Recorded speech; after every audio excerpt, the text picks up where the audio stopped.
I'm Tim Barnes, the chairman of the Woolwich Garrison Church Trust. This church was built in 1863 for the barracks on the other side of Grand Depot Road. It was designed by an architect called Thomas Wyatt, and it was built in the Italianate style. And when it was completed, it held a congregation of up to 1,500 people, both in the nave and on the galleries above the nave.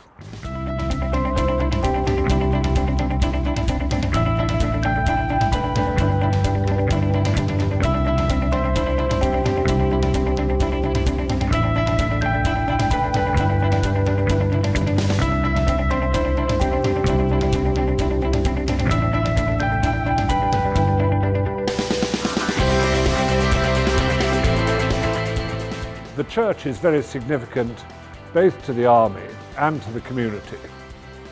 It's been here since 1863. The army has been in the barracks across the road for 300 years. And this church served both the barracks and the community for 80 odd years until the V1 flying bomb destroyed it in July 1944. And we're very keen, looking forward, to maintain the links both with the army and with the community. Lieutenant Colonel Bill Bolam, I'm the station commander here at Woolwich Barracks. What the church means to me personally is a great source of pride as a place where not only the military community can gather to worship and have done for many generations, but also now as a place where the military community and the civilian community can come together. And community engagement and forging those bonds between the military and civilian community is very important to us. But having a focal point to do that, like the wonderful church here, is absolutely fantastic for us. The Victoria Cross Memorial here at St George's came into service in 1915 and was to commemorate all those Victoria Cross winners in the Royal Artillery.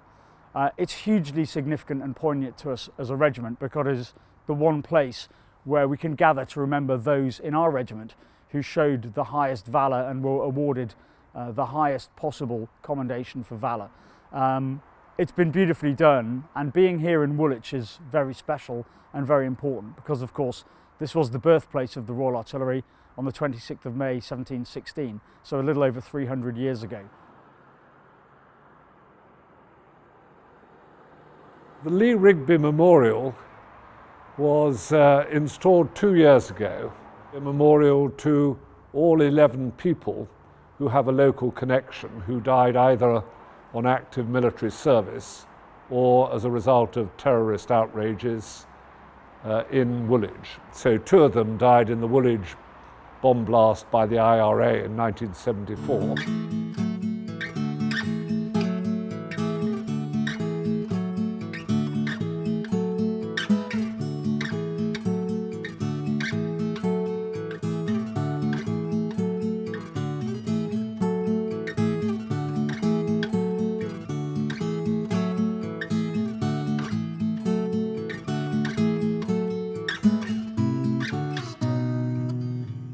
This is consecrated ground, and we hope to have 5 or 6 services a year here. We have the Remembrance Day service with the Army. We have an interfaith service involving all the different local creeds and religions in Woolwich and Greenwich. We have a St George's Day service, which will bring in the Scouts and the Guides and the youth groups. We have a carol service, and we'll probably have a Harvest Festival service. So we have those religious services which are held here, and we hope to add to them services of blessing after weddings, christenings. We had our first army christening last year. Having services such as military christenings and military weddings here is absolutely fantastic. It just allows the military community here to forge that enduring bond with the church that has been so much part of military life here over many, many generations. But of course, hasn't been a realistic possibility for us in the days since the Second World War when the church was devastated. So the restoration has really allowed us to bring these events forward, and I'm absolutely delighted that the military community are using this wonderful church to mark those significant events in their life, such as christenings and weddings. The church had been virtually derelict until about 10 years ago, when an organisation called the Heritage of London Trust Operations embarked on the restoration of the church, and through funding from the Heritage Lottery Fund got the funding for this great canopied roof over the apse and the east end of a church.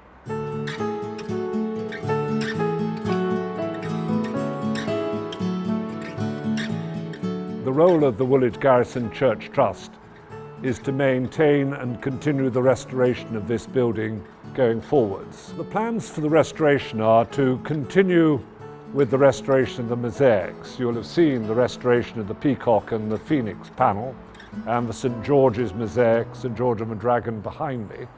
But there are also beautiful mosaics of tendrils and flowers all around the walls of the apse.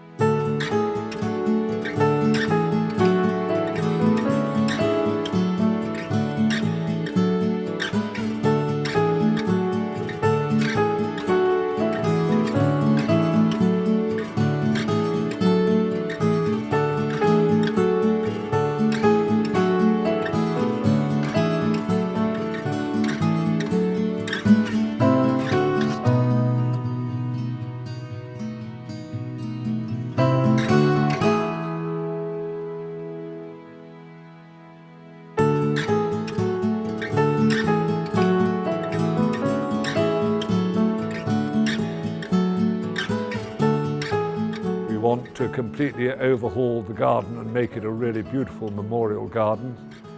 We've got funding now through the Royal Borough of Greenwich for magnificent glass doors at the west end of the church.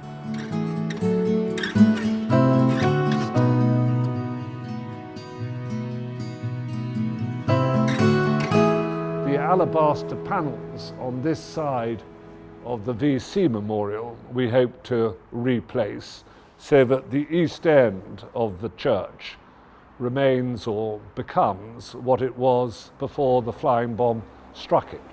But we don't intend to manicure the church, because for most of us its unique quality is as a ruin, and if it becomes too smart it will lose that quality. How people get involved is crucial to the future of the trust. We are looking for both friends and volunteers. The church is open every Sunday, so volunteers come on Sunday morning and help with the garden and the surroundings of the church. And there's a lot of work to be done, not only inside the church, but in the whole area outside the church, which is within our lease. And then we're trying to develop a group of friends who will be invited to special events at the church, who will receive our newsletter and pay a pretty modest subscription to show their support going forwards with the restoration of the church.